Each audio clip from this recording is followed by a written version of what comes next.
सुरासुरेवन्दितपादपद्मम् लोके जरारुक् भयमृत्युनाशम्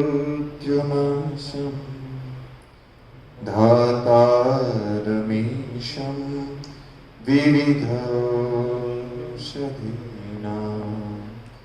रागादिरोगान् सततानुसक्तान् अशेषकाय प्रसुतानुशेषान्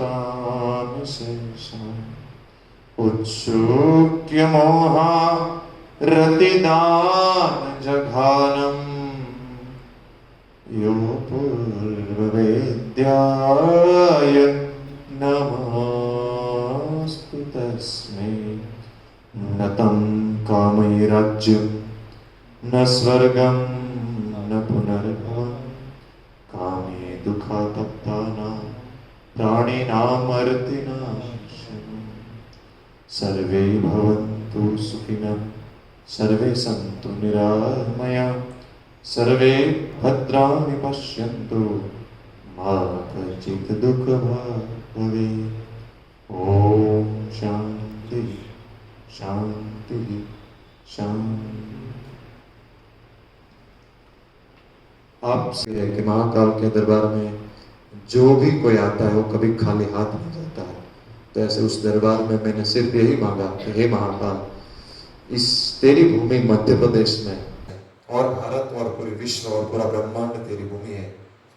जैसे गुजरात में आयुर्वेद का भी बहुत सकारात्मक प्रभाव बढ़ रहा है, ऐसे इस भूमि में भी आयुर्वेद का सभी वेद्य के माध्यम के माध्यम बनाकर जन जन तक प्रत्येक व्यक्ति को आयुर्वेद की चेतना को पहुंचाने में तो हम सब की मदद कर, यही एक ही मांगा मैंने और कुछ मांगा। तो आप सब के साथ मिलने का हुआ तो मेरे को ऐसा लगता मैं यहाँ आया नहीं हूँ, महाकाल ने बुलाया है। क्यों? इसलिए कि शुभम के साथ रात में बातचीत हुई थी। मैंने अपना स्टेटस ओमकारेश्वर का डाला था इंस्टा में और व्हाट्सएप फेसबुक, तो उसने देखा कि सर आप यहाँ हैं, तो मैंने तुरंत उसका फोन किया। तो वहाँ पूरी व्यवस्था, शुभम दूसरा यादव भारद्वाज ने, हाँ दोनों लोग साथ में आए थे और पूरी हमारी व्यवस्था की, इसलिए मैं उसका पूरा आभारी हूँ। तो हम समय बचा सके और अच्छी तरह से सुबह में दर्शन भी कर सके और यहाँ आ सके। पूरा परिवार आया, लेकिन वो सब मंगलनाथ के दर्शन के लिए गए। मैं आपका दर्शन करने के बाद मंगलनाथ का दर्शन के लिए जाऊँगा, अंगारेश्वर और मंगलनाथ का। तो यहाँ आना हुआ और मेरी हृदय की इच्छा थी कि बच्चे के साथ बातचीत करें। मैं अलग से गूगल मीट भी करने वाला थे, हम सोच रहे थे। और वहाँ तक आज तक 15-17 बच्चे अलग अलग कॉलेज से आए यहाँ। दमनिया सर मेरे जो गुरु जी उसके पास आए, उसके पास मेरे पास भी आए, तो सबने थी इच्छा, तो मेरी भी इच्छा थी। तो यहाँ कार्यक्रम साथ में हो गया आज कॉलेज में, और संजोग अनुसार एक टीचर्स डे भी है, तो हमारे लिए सौभाग्य की बात है। मैं आप सबको हृदय से आमंत्रण करना चाहता हूँ उस संस्थान में। आजकल लोग बोल रहे हैं कि आयुर्वेद में मरीज नहीं आते हैं, तो संस्थान अष्टांग आयुर्वेद धाम इसका नाम है। नाम इसलिए धाम रखा क्योंकि आप आएंगे तो बिल्कुल एंट्री गेट में शोकम हरति अनेन इति अशोक, अशोक के वृक्ष आपको मिलेंगे, निर्गुंडी मिलेगी, 250 प्रकार के अलग अलग सब प्रकार के औषधि वनस्पति आपको वहां मिलेगी। और पूरे 4 बीघा जमीन में वो संस्थान है। जैसी एंट्री में आप प्रवेश करेंगे तो सामने कोई भी सीमेंट नहीं, कोई भी प्लास्टिक नहीं, कोई भी ईंट नहीं, कुदरती बांस की बनी हुई झुपड़ी है, और झुपड़ी के बीच में ब्रह्मस्थान में यज्ञशाला है। और जहां हर शुक्रवार के दिन कैंसर की ओपीडी रहती है, और कैंसर के मरीजों को देवकृपा से चिकित्सा आवश्यक है। मंत्र औषध बलि होम प्रायचित प्रशमन प्रणिपात गमनादि वे, तो देवकृपा से चिकित्सा होती है। वहां यदि आयुर्वेद है और गाय माता नहीं, जैसे मंदिर है लेकिन मूर्ति नहीं है, जैसे शरीर है लेकिन प्राण नहीं है, ऐसे आयुर्वेद है, ऐसे हमारी गौ माता है। तो वहां गौशाला भी है, और गौशाला में भगवान की कृपा से कपिला गाय, एक कपिला नाम गावा नाम नावनम परमितम अपस्मार में एक कपिला गाय का यदि दर्शन हुए तो सौभाग्य है। भगवान की कृपा से हमारे वहां श्वेत कपिला है, कृष्ण कपिला गौ माता है और 2 सुवर्ण कपिला है। हमारे गुरुदेव दमनिया सर ने बोला कि आप भाग्यशाली हो। मैंने पूछा कि गुरु कृपा के बिना ये संभव ही नहीं है। ऐसा मैंने स्थान अभी तक नहीं देखा जहां तीनों प्रकार की कपिला गाय है। कहां पे तो आपको दर्शन मिलेगा। तीसरी चीज, वहां गुरुकुलम पद्धति के बच्चे को सब सिखाया जाता है और मोबाइल बिल्कुल रिस्ट्रिक्शन। यदि किसी को पेरेंट्स को बातचीत करनी है तो वो हेल्पलाइन नंबर में, मैनेजमेंट नंबर में कॉल कर सकता है। तो वहां है तो मोबाइल बिल्कुल रिस्ट्रिक्शन। और लास्ट में मोबाइल देते, घूमने वहां एक दिन दिखा दे तब देते। वहां पूरे पर्वत है, पर्वत के ऊपर बहुत सारी औषधि है, तालध्वज पर्वत है उसके पास में, और नजीक भी जाता है। तीसरी चीज, आज तक 1000 से 1500 से ज्यादा बच्चे वहां तैयार होकर गए गुरुकुलम पद्धति से।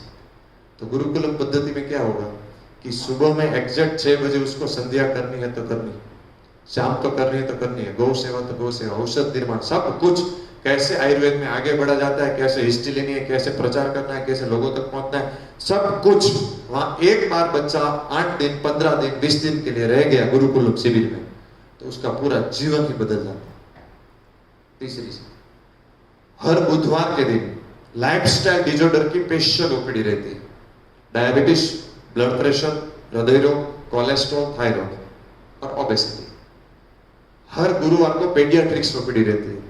हर शुक्रवार को कैंसर की ऑन्कोलॉजी, आयुर्वेदिक ऑन्कोलॉजी की ओपीडी रहती है।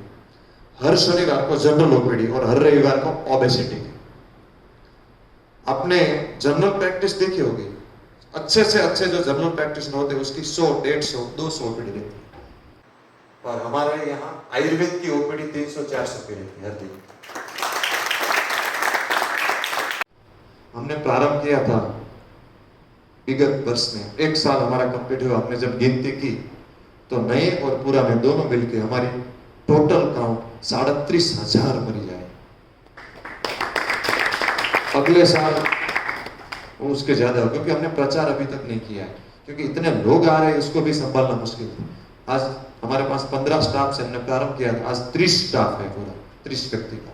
वहां पूरी औषध निर्माणशाला है। आने वाले समय में गुरुजनों के आशीर्वाद से हम रसशाला का भी प्लानिंग कर रहे हैं। और आप सबको मैं अवश्य एक बात बताना चाहता हूँ, मैंने प्रैक्टिस प्रारंभ की तो संघर्ष से प्रारंभ की थी। मेरे पास 2 व्हील भी नहीं थी। Government college, JP Ayurveda college में अभ्यास किया था, खाने का पैसा भी नहीं था। तो लोग बोल रहे थे कि डॉक्टर बना है लेकिन कुछ कर नहीं पाएगा। हमको आयुर्वेद पर विश्वास था। लोगों ने सलाह दी कि तू आयुर्वेद प्रैक्टिस रहने दे। गुरु जी को वचन दिया था कि आयुर्वेद करना, चरक पर हाथ रखना, और हृदय भी आयुर्वेद करता था, आत्मा भी आयुर्वेद करता था। तो जीपी प्रैक्टिस चालू कर दिया तो इनकम होगी, क्योंकि गरीब परिस्थिति हमारी है। घर वाले लोग भी बोले और आसपास के परिवार सब, सही बात है, समाज का बात है, लेकिन हृदय में आयुर्वेद। हमने संघर्ष किया। सुबह ब्रह्म मुहूर्त में उठते थे और सुबह में एक लड़का आता था, हमारा गांव पास में था, वह तहसील है तलाजा, तो वो मेरे को लेकर जाता था, गाड़ी लेकर। मेरे में 2 व्हील नहीं थी और मैं 6 बजे से 9 बजे तक बच्चों को पढ़ाता था, बाहर साइंस में बायोलॉजी बी ग्रुप। मैं आपको इसलिए बताना चाहता हूं, यदि आपका ध्येय शुद्ध हो, 2011 की बात करता हूं, आपका हृदय शुद्ध हो, आपका प्रयत्न प्रामाणिक हो और गुरु का आशीर्वाद, मनुष्य यत्न ईश्वर कृपा, तो क्या हो सकता है। तो हमको रास्ता निकालना चाहिए। तो मेरे को एनाटॉमी इतनी पावरफुल नहीं थी, तो मैं यदि पढ़ाऊंगा बच्चे तो मेरे को पढ़ना पड़ेगा, तो मेरी एनाटॉमी पावरफुल हो जाएगी। और पावरफुल हो जाएगी, दूसरे मेरे 3,000-4,000 रुपये वो देते थे पढ़ाने का। 9 बजे में ओपीडी प्रारंभ करता, उसका रेंट इसमें से निकलता था। और उसके बाद रिक्शा में बैठकर गांव में आता था, 3-4 बजे औषधि लेने के लिए जाता था। तो लोग हंसी मजाक उड़ाते थे, ये क्या कर रहा है, साइंस की पढ़ाई की, डॉक्टर बना और कुआड़ी फावड़ा लेकर चला जाता है। लेकिन मेरे गुरु को मैंने देखा था, दमनिया सर को, वो सब करते हुए, तो मेरे मन में था कि हम करेंगे। धीरे धीरे मैं आगे बढ़ता गया, मेहनत करता गया, नित्य साधना चल रही थी। एक भी दिन गुरु ने बोला था संध्या नहीं चुकनी, धन्वंतरी भगवान की, अश्विनी कुमार की उपासना, परिश्रम की पराकाष्ठा, और गुरु का, सिद्ध गुरु और शास्त्र का परम आदर के साथ सतत सानिध्य, 3 मंत्र मेरे अपने जीवन में मैंने उतार ली।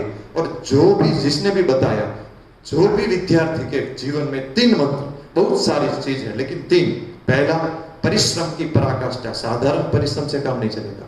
दूसरा नित्य साधना, एक दिन भी नहीं। तीसरा शास्त्र और सिद्ध वेद के प्रति परम आदर और सतत सानिध्य। क्योंकि हम जब विद्यार्थी काल में होते हैं ना, तो नया नया पौधा जब निकलता है तब बकरियां ज्यादा उसको लेने के लिए, खाने के लिए आती। एक बार बड़ा वटवृक्ष हो जाए उसके बाद जरूरत नहीं पड़ती, तब तक सतत सानिध्य जरूरी। ऐसा चलता रहा और मैंने थोड़ा बड़ा लिया 3 साल के बाद। उसके बाद गवर्नमेंट की पूरी एग्जाम आई और पूरे गुजरात में 5th रैंक में मैंने जीपीएससी पास की। और गवर्नमेंट में छोटे से आपके शासकीय आयुर्वेदिक हॉस्पिटल 28 ग्राम, वहां मैंने बीच में देखा 1 ग्राम नहीं। तो ऐसे सब जगह हमारे पे वहाँ छोटे से गांव में मिला। मैंने लोगों को बताया मेरे को गवर्नमेंट में लेने का एक ही उद्देश्य है कि पूरी सैलरी गवर्नमेंट दे, मेडिसिन गवर्नमेंट दे, मैं आयुर्वेद का प्रचार कर सकूं अच्छी तरह। वो उद्देश्य मेरा क्लियर था। तो मैंने काम किया वहां पर। लोगों ने मैंने बोला मेरे को 100-150 की ओपीडी मेरे को करनी, मेरा टारगेट है। तो सभी मेरे सीनियर लोगों ने बोला कि आप 100-150 की ओपीडी करना है ना, तो आप 13-14 साल एक जगह रहेंगे तो हो सकती है। अब कठिन है, ये छोटे से गांव में कभी हुए ही नहीं। और हमने वहां यज्ञ किया। यज्ञो भुवनस्य नाभि, शतपथ ब्राह्मण का श्लोक है, यज्ञो वे श्रेष्ठतमम कर्म। आप जो भी संकल्प करके यज्ञ में डालते हैं वो ब्रह्मांड और पूरी अस्तित्व उसमें आपको मदद करना प्रारंभ कर देती है। वो मेरा प्रत्यक्ष अनुभव है। बहुत सारे संकल्प, चरक ऋषि, धनवंतरी ऋषि, सभी ऋषि का, अश्विनी कुमार भगवान का मंत्र जाप किया, एक एक ऋषि का आह्वान किया और ऐसे ऐसे घटित हो गया। जैसे हमने यज्ञ पूर्ण किया तो वहां के आसपास के एक भाई है, सर आपका मैंने सुना है कि आपका यहाँ पोस्टिंग हुआ है, तो आप क्या कुछ मदद कर सकते हो यज्ञ पूरा होने के बाद? हाँ, मेरे को इच्छा है कि मैं बच्चे के साथ जाऊं और बातचीत करूं। तो सर चलो फोन करते। उसने फोन किया तो उसने बोला अभी ही प्रार्थना चल रही है, आप आ जाओ। तो हम वहां गए और बच्चों को बताया कि आयुर्वेद ऐसा ऐसा काम करता है, आपके यहाँ आपके गांव में 1 भी रुपया का चार्ज नहीं देना, मेडिसिन का भी नहीं और डॉक्टर का भी नहीं। और मैंने इतने मरीजों को ठीक किया, अभी तक प्राइवेट प्रैक्टिस की, गवर्नमेंट में। तो आप सभी अपने आसपास के किसी को भी दिक्कत हो पहुंचो। तो कोई भी प्रचार किए बिना दूसरे दिन 30 की ओपीडी आ गई। और मेरे पास प्रैक्टिस का तो अनुभव था। मैंने एक एक मरीज को, मैंने सोचा कि आयुर्वेद समाज में तभी स्थापित होगा जब हम रिजल्ट देंगे, वरना ऐसे ही वो प्रचारक हो जाए। जैसे हम रिजल्ट देंगे ना तो 30 से 100 और आपको आनंद होगा, खुशी होगी। 6 महीने में सर्व शासकीय आयुर्वेदिक दवाखाना दिहोर तहसील तलाजा में 150 की ओपीडी हो गई थी। और उसके बाद अगले साल 2019 में 1 साल में 45,000 मरीजों को हमने देखा। अभी भी रिकॉर्ड में वहां पर है। और उसके बाद मेरा ट्रांसफर हुआ। सभी लोगों ने डिमांड की कि इतने सारे डॉक्टर है उसको तहसील में ले लो। तो तहसील में कोविड काल में स्पेशल पेंडेमिक एक्ट अंतर्गत कलेक्टर ने हमारी ट्रांसफर की। उसके बाद ऊपर से ट्रांसफर हुई और हमने 40,000 मरीज देखे। मैं काम कर रहा था अच्छी तरह से, गवर्नमेंट का सपोर्ट भी है और गुजरात गवर्नमेंट बहुत आयुर्वेद का प्रोत्साहन देती हूँ, इसलिए मैं उसको धन्यवाद देता हूँ। फिर भी मैं जो करना चाहता हूँ सिस्टम में रहकर सब नहीं कर सकता था, इसलिए मैंने, कोई नेगेटिव नहीं है मैं गवर्नमेंट सिस्टम के प्रति, लेकिन मैं जो करना चाहता था स्वतंत्रता, इसलिए मैंने त्याग पत्र दिया। और जब मैंने त्याग दिया तब 1 महीने की मेरी सैलरी 1 लाख रुपया थी गवर्नमेंट मेडिकल ऑफिसर टोटल होके। और आपको आनंद होगा कि इसके बाद 1 साल अष्टांग आयुर्वेद धाम का पूर्ण हुआ और जीवन में तृप्ति है। लेकिन मैं आपको बताना चाहता हूं कि यदि हम किसी भी परिस्थिति में है, आयुर्वेद में रिजल्ट है, आयुर्वेद काम कर सकता है, लोगों को आयुर्वेद की जरूरत है, हमारे पास संसाधन सीमित है, लेकिन है तो सही, उसमें से रास्ता निकालकर हम काम करना प्रारंभ कर देंगे तो अपने आप रास्ता बनना प्रारंभ हो जाता है। लेकिन हमको एक संकल्प के साथ मेहनत करनी पड़ेगी। उसके बाद मैंने जब दिहोर में गांव में था तो इतना काम किया, इतना दिल से काम किया कि वहां पार्किंग छोटा पड़ने लग गया, हॉस्पिटल छोटा पड़ना लग गया। बहुत सारे लोगों ने प्रयास किया ट्रांसफर के लिए, लेकिन नहीं हुआ। लेकिन लोगों ने मांग की और मेरा अपने आप हो गया। बड़े तहसील में इतना काम किया, इतना काम किया, इतना काम किया, तो भगवान ने 4.5 बीघा जमीन, नेशनल हाईवे है वहां पर, अष्टांग आयुर्वेद धाम का निर्माण कर दिया। और अब तब मेरे को तृप्ति थी कि नहीं, ऐसा मॉडल एक बन गया है गुरु कृपा से, ईश्वर की प्रेरणा से। अब कोई नहीं थी, लेकिन आपको बताते हुए मैं खुश हूं। हमने पगड़ी दे दी है, आपको आनंद होगा। मैंने ऋषभ को रात में सर जी बताया था, वीडियो बताया।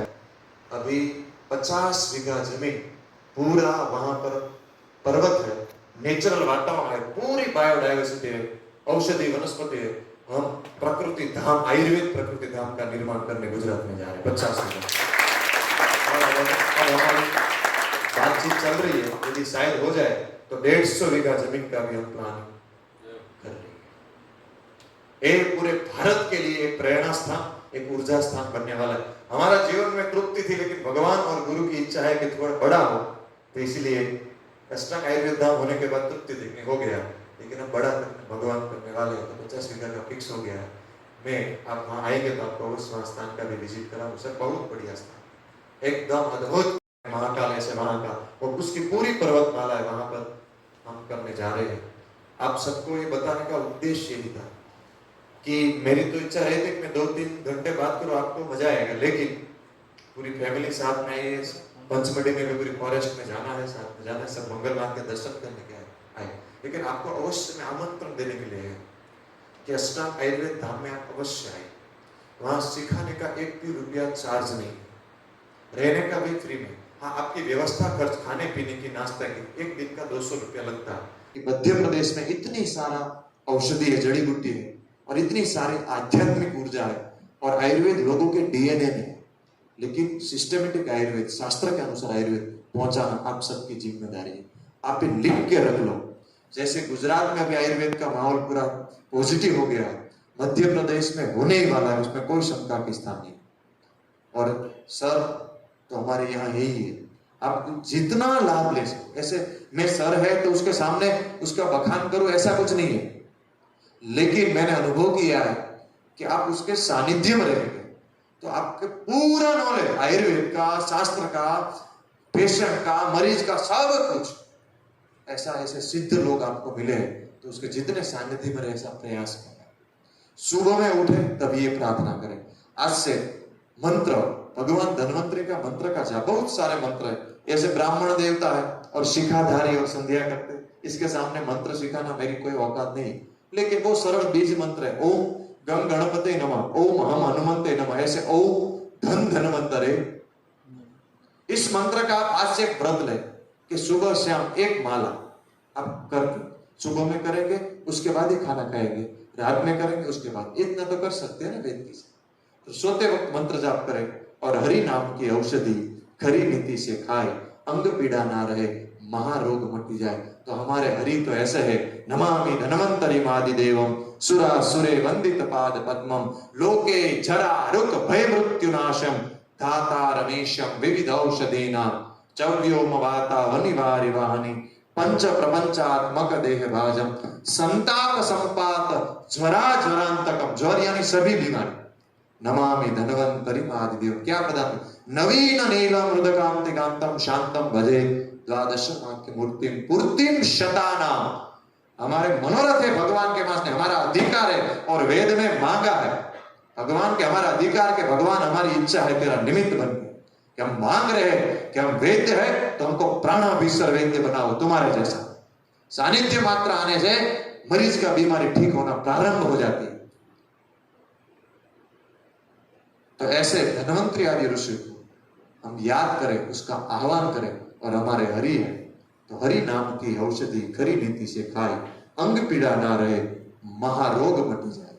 तो हमारे अंदर ऊर्जा है कि हम सब रोग मिटाने की ताकत रखते हैं, और असाध्य रोग भी देवरपा से चिकित्सा के साध्य में रूपांतर हो जाता है। मार्कंडेय ऋषि मृत्यु के मुख में जाने वाले थे, लेकिन मृत्युंजय महादेवम त्राहि माम शरणागतम जन्म मृत्यु जरा व्याधि पीड़ितम कर्म बंधने। तो हम क्या करने वाले, हजारों लोगों को जीवन देने की ये जीवनदायिनी चिकित्सा है।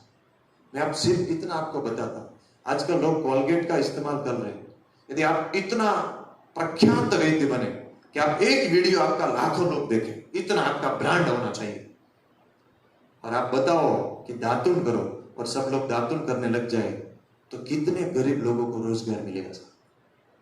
तो आपको एक ब्रांड बनना, आप क्या बोल रहे हैं, क्या व्हाट्सएप में डाल रहे हैं, क्या स्टेटस में डाल रहे हैं, क्या रील्स में डाल रहे हैं, इससे हिसाब से आपकी ब्रांड वैल्यू बन रही है। तो ऐसे ही चीजें डालें जैसे आपकी ब्रांड आयुर्वेद के हिसाब से, क्योंकि हम जो भी करते हैं हमको उसका ढप्पा नहीं लगता है, हमारे ऋषियों को और हमारी परंपरा को लगता है। इसलिए आज से आपको एक वैद्य कैसा होना चाहिए, इस हिसाब से हमारा आचरण भी ऐसा ही होना चाहिए।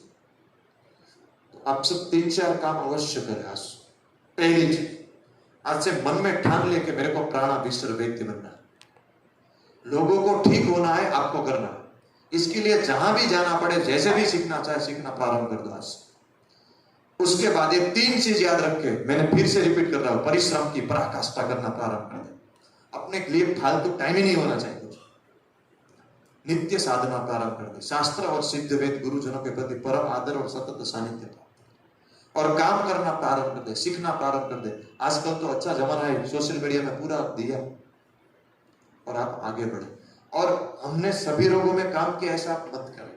करें तो अच्छी चीज, लेकिन आप एक एक रोग के लिए, डायबिटीज में 5.7 के नीचे HbA1c आ जाता है तो नॉन डायबिटिक बोलते हैं। कितने डायबिटीज के मरीज आपके एमपी में? बहुत है। सभी लोग दवाई ले रहे, सभी लोगों को मुक्त होना, लेकिन आप विश्वास तो दिला दो कि मैं 5.7 के नीचे आपको ला कर दिखाऊंगा। मेरे पास 3 से 4 हजार ऐसे डेटा रिपोर्ट है कि जिसका HbA1c हमने 5.7 के नीचे लाकर दिखा दिया है, और 3 से 6 महीने नॉन डायबिटिक हो जाते हैं। डायबिटीज, ब्लड प्रेशर, हृदय रोग, कोलेस्ट्रॉल, थायराइड की दवाओं से परमानेंट मुक्त हो सकते हैं। आप ऐसा लगाए अपने आप बोर्ड लगाए कि diabetes ayurvedic diabetes clinic, diabetes धाम, स्पेशल डायबिटीज के लिए। माइग्रेन में लोग क्या कर रहे हैं? दर्द शामक दवा है, डाइक्लोफेनेक सोडियम निमेसुलिन ले रहे हैं। आपको यदि माइग्रेन का पेशेंट आए, सिर्फ उसको प्रश्न पूछिए कि आपको जब धूप होती है, गर्मी होती है तो बढ़ता है तो पित्तज है, पित्तज नहीं है तो वातज है, यदि शीर्ष गौरव है तो कफज है। तो एक अनुलोमन औषधि थी, एरनपृष्ठ रड़े वातज मध्ये, गृद्धपृष्ठ रड़े पित्तज मध्ये, गोमूत्र रड़े कफज मध्ये, ऊर्ध्वजंत्रगत विकार सुनिशी तो व्याधि विपरीत में पथ्याधिक वात है, पथ्याधिक वात प्योर क्वालिटी का बनवा ले। यदि वातज है तो एरण तेल डाले, पित्तज है तो घृत डाले, कफज है तो गोमूत्र डाले, त्रिकटु डाले, बस हो गया काम 100%। आप सिर्फ माइग्रेन धाम बना सकते हैं, अष्टांग आयुर्वेद धाम जैसे माइग्रेन हॉस्पिटल बना सकते हैं। शिरोधारा का सेटअप रख दे, वातज में अलग है, पित्तज में अलग है, कफज में अलग है। कैसा अच्छा, एक एक रोग में आप काम, इतना रिजल्ट। और आजकल आर्थराइटिस का भी इतना प्रॉब्लम है, तो आप एक्सरे करा दो ना, उसके बाद आयुर्वेद मेडिसिन दो, उसके बाद डिजिटल एक्सरे कराओ। डिजिटल एक्सरे में यदि रीजनरेशन होता है तो याद रखो, पूरा आयुर्वेद का सिद्धांत है every cell will regenerate, every cell. यदि आप बोहेविया डिफ्यूजा को जानते हो और उसको पित्तज है तो शिरपा, कफज है तो ऐसे पाक करके दे ओरिजिनल, तो क्रिएटिन डाउन होता ही। तो हमको इस हिसाब से काम करना चाहिए। हमारा प्राचीन शास्त्र, साइंस, आयुर्वेद और आधुनिक विज्ञान दोनों हिसाब से चलना होगा। हमको लोग इस हिसाब से आयुर्वेद देना जिम्मेदारी हमारी और आप दोनों की है। तो ऐसे आपको काम करना पड़ेगा, सीखना पड़ेगा। यदि वेकेशन है तो तब आसपास जाना पड़ेगा, गुरुजनों के पास जाना पड़ेगा, तो आप बहुत बड़ा काम कर सकते हो, इसमें कोई दो राय नहीं।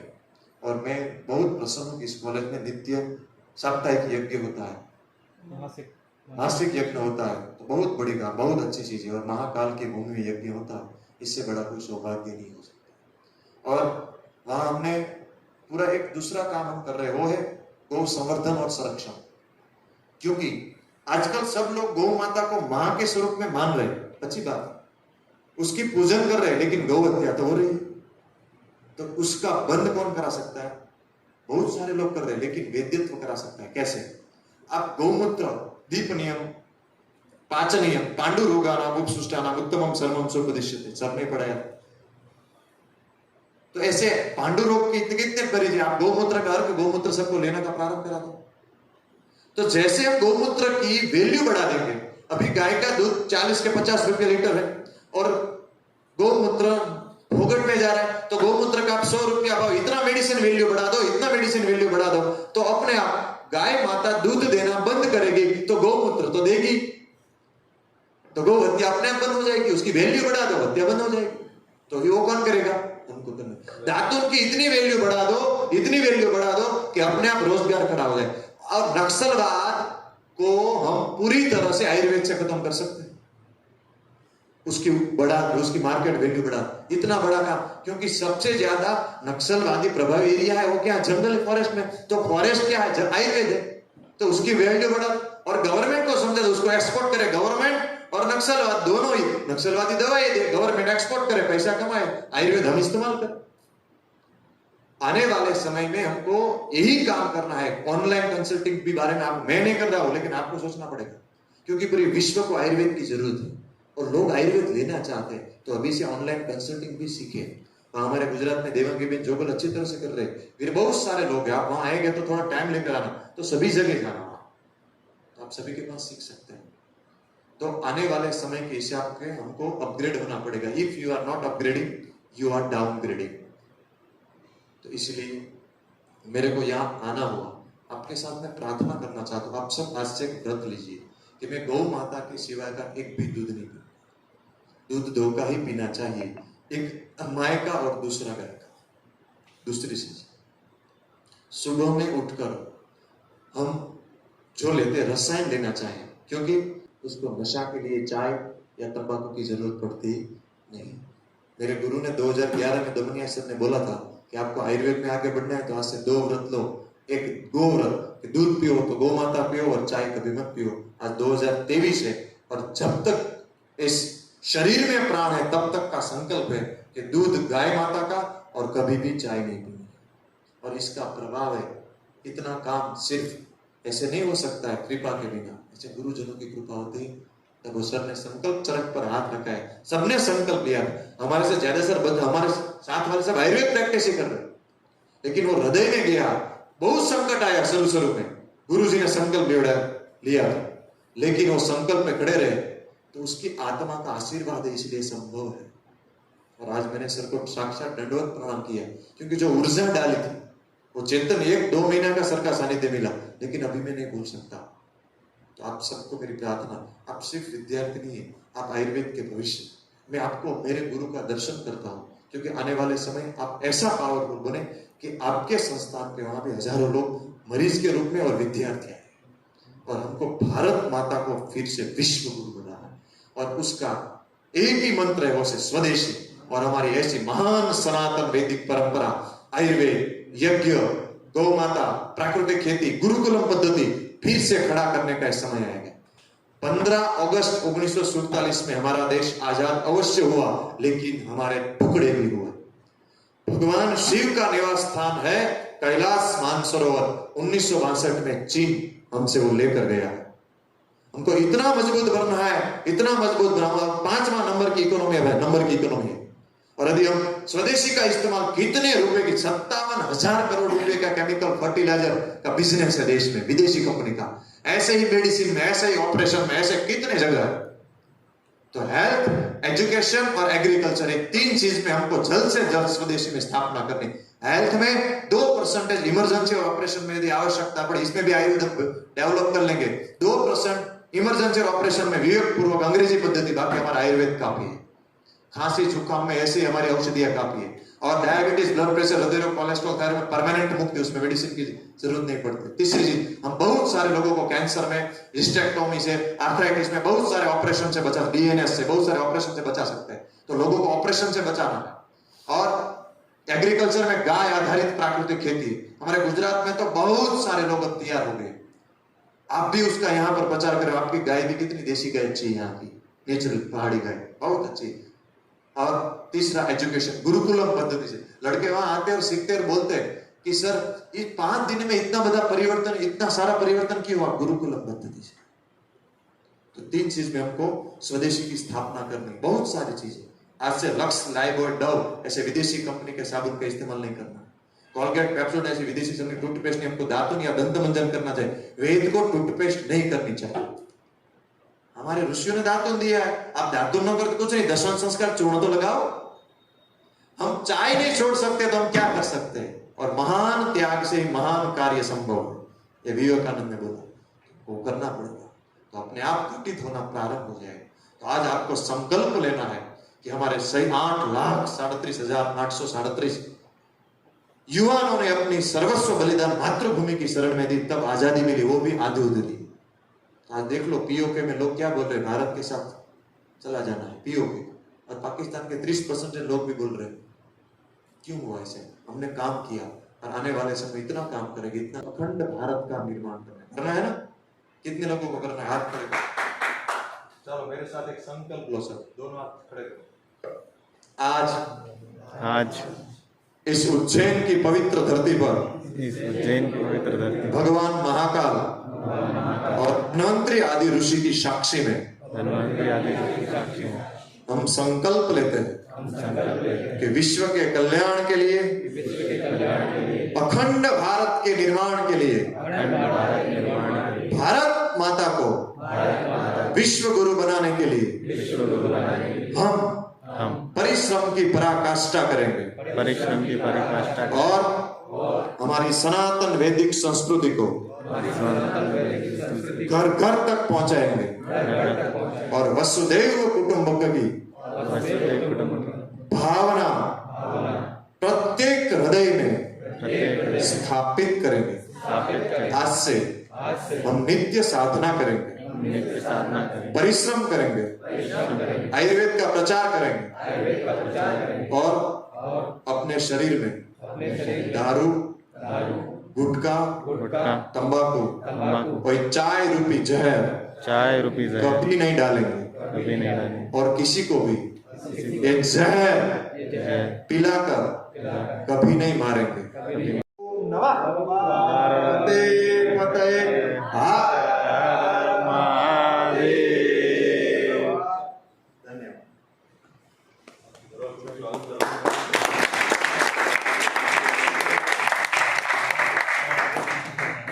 आप पूछेंगे सर चाय के बिना हम क्या ले सकते हैं, तो मेथी की कॉफी बना सकते हैं। एक 8 से 10 दाना मेथी का लेना है, उसकी सिकाई करनी है, सीखने के उसमें 1 कप दूध डाल देना है, एक चम्मच शक्कर डालना है, उसके बाद गर्म करके अच्छी तरह से कॉफी बनती है, मेथी की कॉफी टेस्टी बनती है।